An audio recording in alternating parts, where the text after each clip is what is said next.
ప్రజలు నాపై పెట్టుకున్న నమ్మకాన్ని నిలబెట్టుకునే విధంగా ఈ 5 సంవత్సరాలు గ్రామాన్ని అభివృద్ధి చేస్తానని భక్తలాపురం గ్రామ పంచాయతీ ఎన్నికల్లో సర్పంచ్ అభ్యర్థిగా టీఆర్ఎస్ పార్టీ బలపరిచి గెలుపొందించిన జుట్టుకొండ యమునా గణేష్ అన్నారు.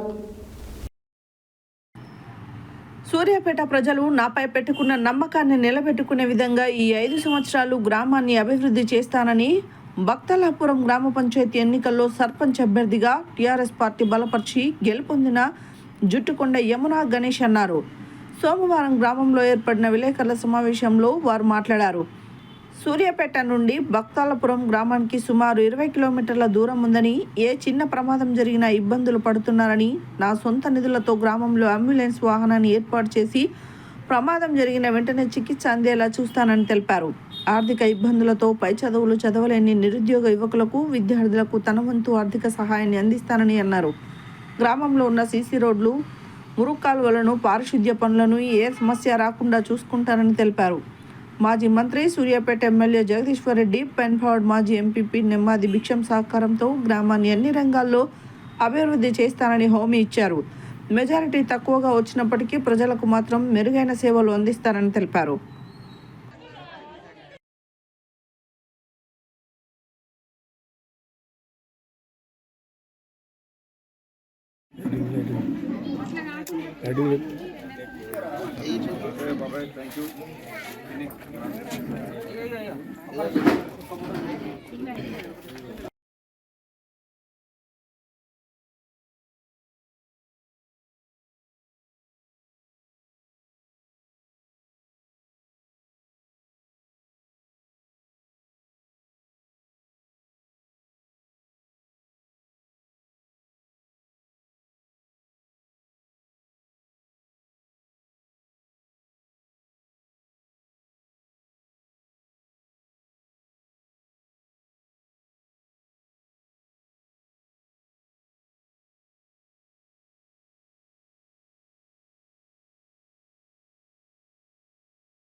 నా పేరు యమునా గణేష్, భక్తాపురం గ్రామం, పెన్బాడ్ మండలం. బీఆర్ఎస్ అభ్యర్థిగా సర్పంచ్గా గెలిచినాను. నేను గ్రామానికి నేను చెప్పిన అన్ని విధులు నిర్వహిస్తూ, నేను చెప్పిన మేనిఫెస్టోలో ఉన్నాయన్నీ నెరవేరుస్తాను. అందరికి అందుబాటులో ఉంటాను. నన్ను కల్పించిన మా ప్రజలందరికీ ధన్యవాదాలు తెలుపుకుంటున్నాను. అందరికీ నమస్కారం. నేను జుట్టుకొండ యమునా గణేష్ అభ్యర్థి భర్తని గణేష్, మాది భక్తలాపురం పెన్పాడు మండలం. నిన్న జరిగిన ఎన్నికల్లో సరే నేను 50-100 నేను లీడ్ పెట్టుకున్నాను. సరే అనుకోని పరిస్థితులలో నాకు కొంత లీడ్ తగ్గింది.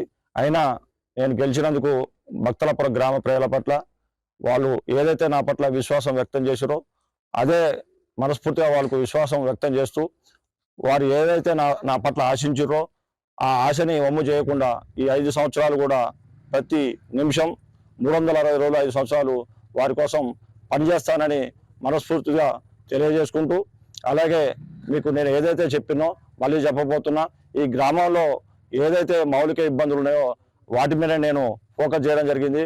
ముఖ్యంగా మాకు సూర్యాపేట నుంచి భక్తలాపురానికి సుమారు 20 కిలోమీటర్లు ఉంటుంది.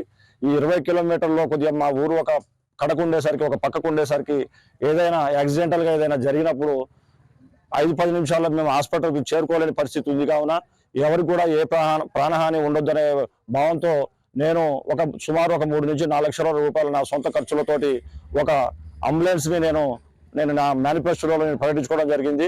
ఈ 2-3 నెలల్లోనే ఆ అంబులెన్స్ సౌకర్యాన్ని ఈ భక్తలాపురం గ్రామానికి అందించి ఎవరికి కూడా ఏ పేదవాడికి కూడా ఇబ్బంది కలగొద్దనే ఉద్దేశంతో దాన్ని ఈ గ్రామానికి అందించి వారి ఆపద పట్ల నేను భరోసాగా ఉంటానని చెప్తున్నా. అలాగే గ్రామాల్లో యువత చాలా మంది ఉన్నారు. కొంతమంది ఆర్థిక ఇబ్బందులు ఉండడం వల్ల వారు పై చదువులకు వెళ్ళలేకపోతున్నారు. కావున ఇక ఏ ఒక నిరుద్యోగి కానీ ఏ ఒక విద్యార్థికి కానీ ఇక ఇబ్బంది ఉండొద్దనే ఉద్దేశంతో నేను వారికి పై చదువుల పట్ల నేను పూర్తిగా భరోసా ఇస్తున్నా. నేను కానీ నా టీం కానీ సొంత ఖర్చులతో వారికి ఉన్నత చదువులకు పోయే విధంగా ఆర్థిక సహకారం ఖచ్చితంగా ఉంటుంది. అలాగే పిల్లలు చిన్నపిల్ల ఒక పేదింట్లో ఒక అమ్మాయి పుడితే ఒక అమ్మాయి అంటే ఆడపిల్ల పట్ల ఒక అభద్రతా భావం ఉండకుండా ఆడపిల్ల పుట్టగానే నా సొంత ఖర్చులతోనే పుట్టిన ఎమ్మటే ఒక 5,000 రూపాయలు సహాయం ప్రకటించడం జరిగింది. ఇక నుంచి వారికి ప్రభుత్వంతో పాటు నా పట్ల కూడా ఒక 5,000 రూపాయల సహకారం ఉంటుంది చెప్తున్నా. ముఖ్యంగా ఇవే ఉన్నాయి. తర్వాత గ్రామానికి వచ్చినట్లయితే మౌలిక సదుపాయాలు ఏదైతే ఉందో డ్రైనేజ్ కావచ్చు, అంతర్గత రోడ్లు అయితే ఇవన్నీ కూడా పూర్తిగా అధ్వానంగా ఉన్నాయి. తిరుమలగిరి నుంచి భక్తలాపురం వచ్చే దారి అస్తవ్యస్తంగా ఉంది. అది బీటీ రోడ్డు నిర్మాణం అయితేంది, ఆ కల్వర్ట్లు అయితేంది, ఇలా పెద్ద ప్రమాదాలు జరుగుతున్నాయి. ఆల్రెడీ ప్రమాదాలు జరిగినాయి.